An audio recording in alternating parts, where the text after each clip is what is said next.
Hi, third graders. I hope you all are having a wonderful and healthy break. I know that I've gotten to spend a lot of time outside and spend time with my family, so I hope that you're able to do the same.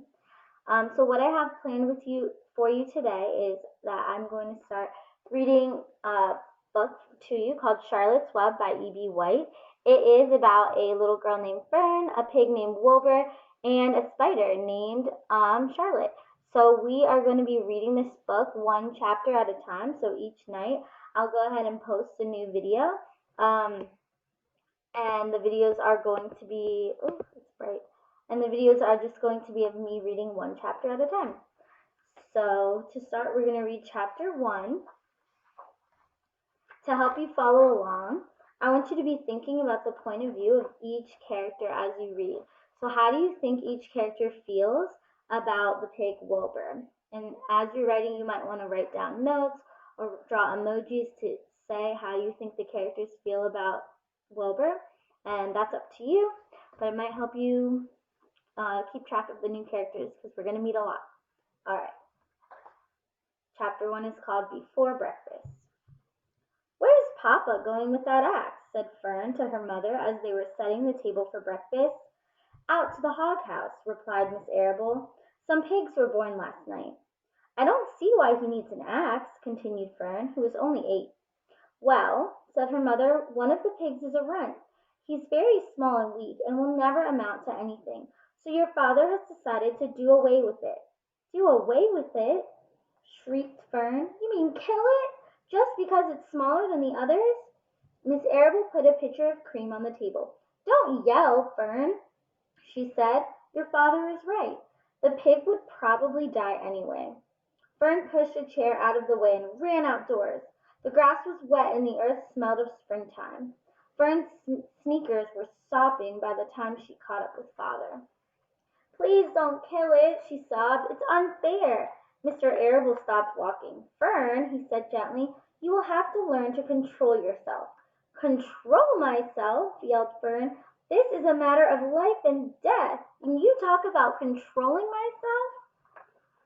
A picture of Fern and her father. Tears ran down her cheeks as she took hold of the axe and tried to pull it out of her father's hand. "Fern," said Mr. Arable, "I know more about raising a litter of pigs than you do. A weakling makes trouble. Now run along." "But it's unfair," cried Fern. "A pig couldn't help being born small, could it? If I had been born very small, would you have killed me?" Mr. Arable smiled. "Certainly not," he said, looking down at his daughter with love. "But this is different. A little girl is one thing. A little runting pig is another." "I see no difference," replied Fern, still hanging on to the axe. "This is the most terrible case of injustice I've ever heard of." A look came over Mr. Arable's face. He seemed almost ready to cry himself. "All right," he said. "You go back in the house, and I will bring the pig to you when I come in. I'll let you start it on a bottle, like a baby. Then you'll see what trouble a pig can be." When Mr. Arable returned to the house half an hour later, he carried a carton under his arm. Fern was upstairs changing her sneakers. The kitchen table was set up for breakfast. The room smelled of coffee, bacon, a damp plaster, and wood from the stove. "Put it on the chair," said Mrs. Arable, and Mr. Arable set the carton down at Fern's place. Then he walked to the sink and washed his hands and dried them on the roller towel. Fern came slowly down the stairs. Her eyes were red from crying. As she approached her chair, the carton wobbled, and there was a scratching noise. Fern looked at her father. Then she lifted the lid of the carton.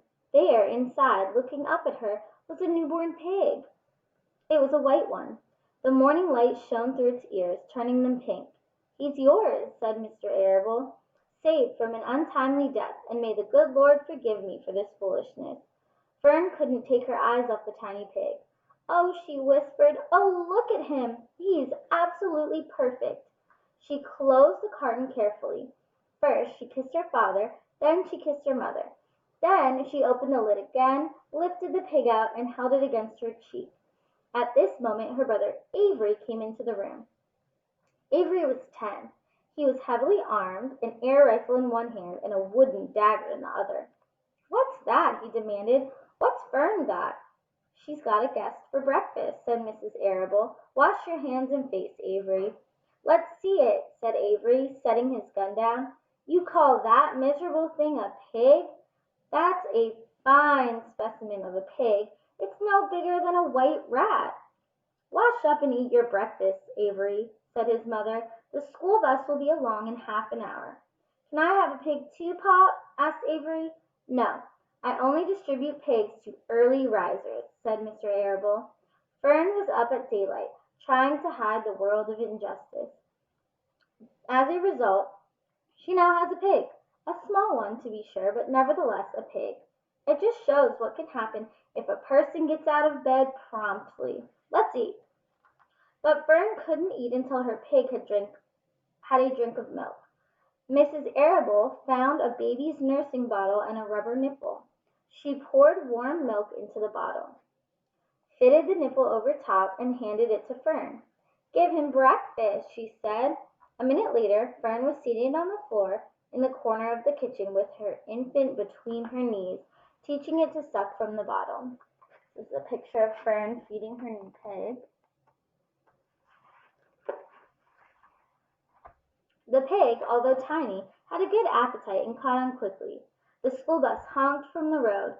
"Run!" commanded Mrs. Arable, taking the pig from Fern and slipping a doughnut into her hand. Avery grabbed his gun and another doughnut. The children ran out to the road and climbed into the bus. Fern took no notice of others in the bus.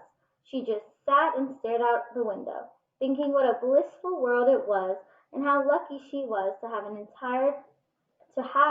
entire charge of a pig. By the time the bus reached the school, Fern had named her pet, selecting the most beautiful name she could think of. "Its name is Wilber," she whispered to herself. She was still thinking of the pig when the teacher said, "Fern, what is the capital of Pennsylvania?" "Wilber," replied Fern dreamily. The pupils giggled. Fern blushed. So that's the end of chapter 1. I will see you all tomorrow for chapter 2. Have a good evening.